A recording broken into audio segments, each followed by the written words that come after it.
Olá, como vai? Seja bem-vindo, seja bem-vinda ao nosso canal Vascular na Veia.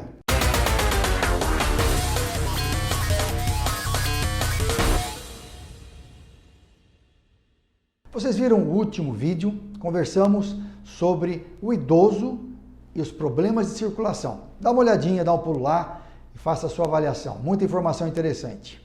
Mas não esqueça de se inscrever no canal Vascular na Veia. Dê o seu like, ative o sininho para que a gente possa cada vez mais continuar fazendo esses vídeos para esclarecer todos esses assuntos sobre a saúde vascular. Nós também estamos participando na Rádio Jovem Pan toda sexta-feira a partir das 11h30. Dê uma olhada, vale a pena. Não se esqueça, nosso canal é o Vascular na Veia. Até mais. Hoje nós vamos conversar sobre diabetes e doenças da circulação. Essa associação entre a diabetes e o que a diabetes pode provocar na sua circulação. Nós sabemos que diabetes é uma doença crônica, causada provavelmente por vários problemas. Hoje em dia, calcula-se que existem aproximadamente 16 milhões a 17 milhões de pessoas com diabetes no Brasil. É mais ou menos uma média de 5 a 10% da população brasileira. Veja só, é um número muito grande. Muita gente com diabetes. Consequentemente, muitas pessoas que poderão desenvolver problemas na circulação em decorrência da diabetes. E qual a associação da diabetes com o problema circulatório? Todos nós sabemos que diabetes é quando a pessoa tem uma dificuldade de metabolizar a glicose, o açúcar do sangue, por deficiência de um hormônio chamado insulina ou por intolerância à insulina. Depois nós podemos até conversar melhor sobre isso. Ou seja, a diabetes mantém a sua glicemia, o seu nível de glicose mais alto no sangue.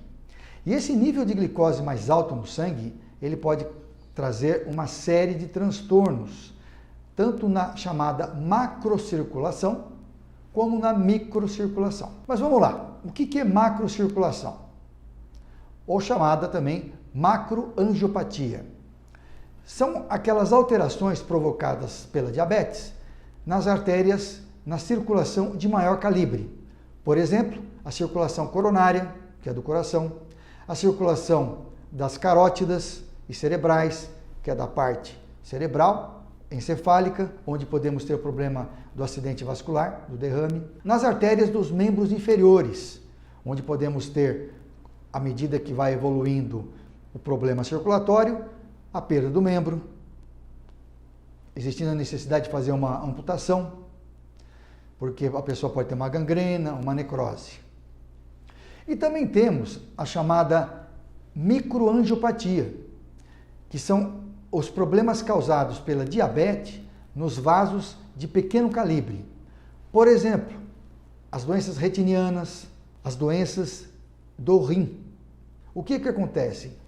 Embora exista a artéria renal, que é uma artéria de maior calibre, o glomérulo ou todo o néfron, que é aquela unidade que faz toda a filtração do sangue, existem microartérias. E é nesse local em que a diabetes pode agir, alterando, certo, o seu funcionamento e levando a chamada insuficiência renal. Um problema também muito temido, que é o problema da circulação dos corpos cavernosos penianos, podendo levar à disfunção erétil, a conhecida impotência sexual masculina.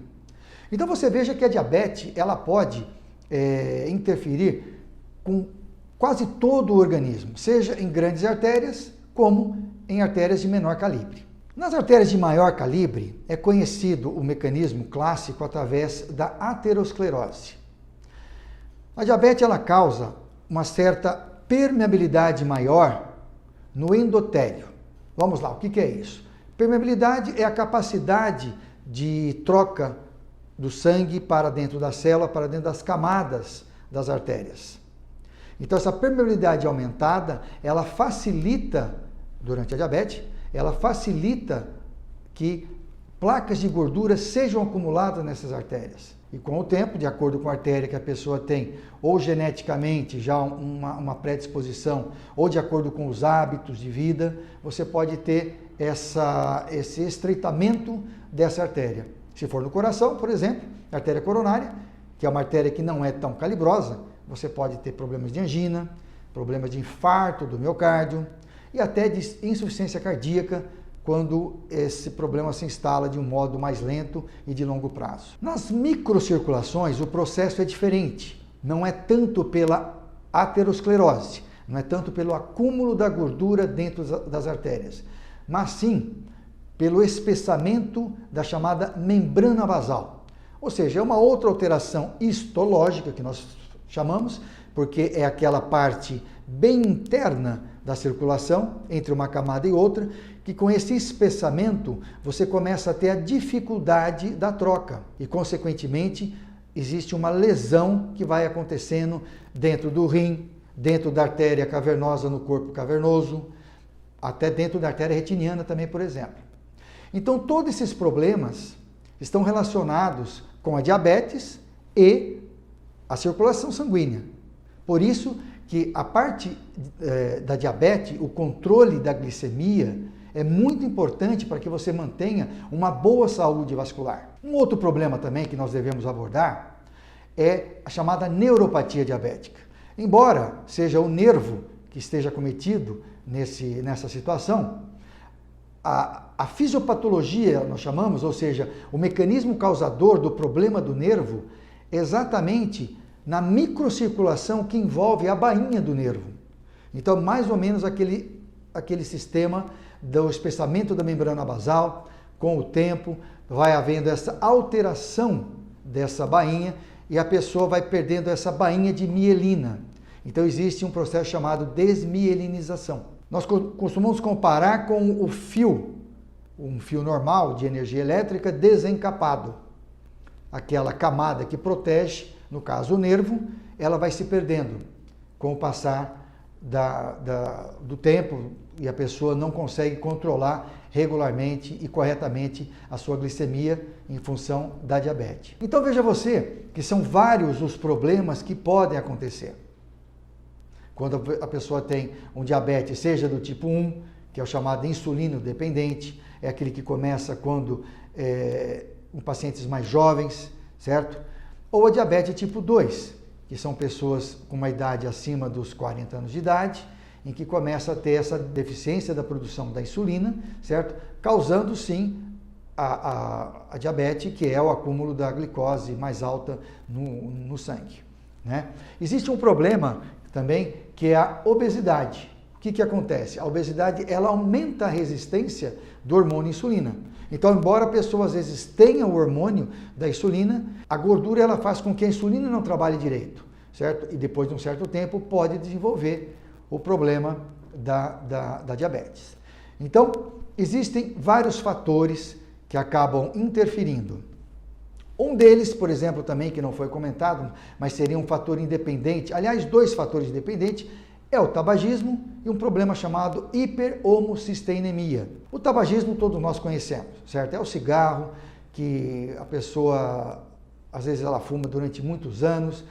O cigarro nós sabemos que tem mais de 4.000 substâncias nocivas em apenas um cigarro, certo?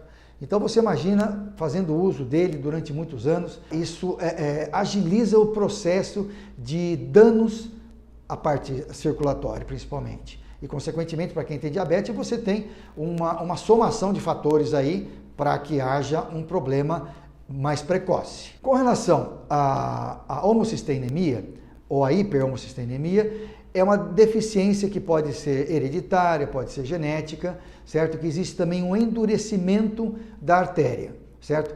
Existe uma relação ainda não muito clara com a diabetes também.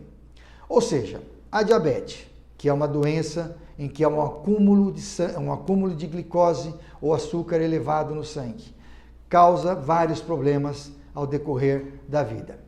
O grande problema é que no início a pessoa às vezes não tem sintomas. Imagina a pessoa só começando a ter o primeiro sintoma quando tem, por exemplo, uma vontade de ir ao banheiro várias vezes, chamado poliúria. Ou seja, a pessoa vai muito ao banheiro porque ela não está metabolizando a glicose vai para a urina. Então a pessoa tem que urinar várias vezes. E algumas pessoas até relatam, de acordo onde mora, às vezes, antigamente isso, né? Em que havia formiga perto da urina. Por quê? Porque a sua urina ela fica cheia de açúcar, que é a própria glicose. Um outro problema, muita sede. Como você urina muito, a pessoa acaba tendo muita sede também. E também a fome um pouco aumentada. Então nós chamamos de polifagia, que é a fome aumentada, poliúria, muita diurese, e a polidipsia, que é muita sede. As três polis estão relacionadas com o problema chamado diabetes. Mas mesmo assim, a diabetes ela pode ficar muito tempo sem a pessoa saber que tem. Então é importante precaver, fazer exames periódicos. Existe o exame da glicemia, que é um exame extremamente simples, exame de sangue. Hoje em dia você consegue dosar a glicemia através de uma punção de um furinho no dedo, você consegue. E depois, sabendo, certo, que você já tem algum problema relacionado a isso, né, você faz outros exames que são mais, que dão mais informações, certo? Como teste de tolerância oral à glicose, que você vai ver a sua reserva, né, de insulina. Você faz um outro exame chamado a hemoglobina glicada ou hemoglobina glicosilada, que é um exame que faz o quê? Ele mede as médias da glicemia. A gente brinca dizendo que é um exame que pega mentiroso, né? Como assim? Se a pessoa, por exemplo, doutor, eu não comi nenhum doce, não tomei álcool, não tomei refrigerante. Como ele mede as médias? Então, mesmo que a pessoa não tenha tomado nada recentemente, você vai saber, porque lá atrás aconteceu alguma coisa, certo? Algum abuso dos carboidratos, tá? Então, são esses exames que conseguem dar mais informações a respeito de qual tipo de diabetes que a pessoa tem e qual a melhor abordagem. É lógico que para isso, a doença diabetes é muito bem estudada pelos clínicos gerais, pelos endocrinologistas, que é a especialidade padrão para que você tenha a sua diabetes bem controlada. Os geriatras também acabam mexendo muito com essa parte, certo? E fica para nós o vascular quando a pessoa tem essa complicação na chamada macrocirculação ou na microcirculação, que são as macroangiopatias ou as microangiopatias, como eu falei no começo. Fique ligado no nosso canal. Vascular na Veia. Até a próxima.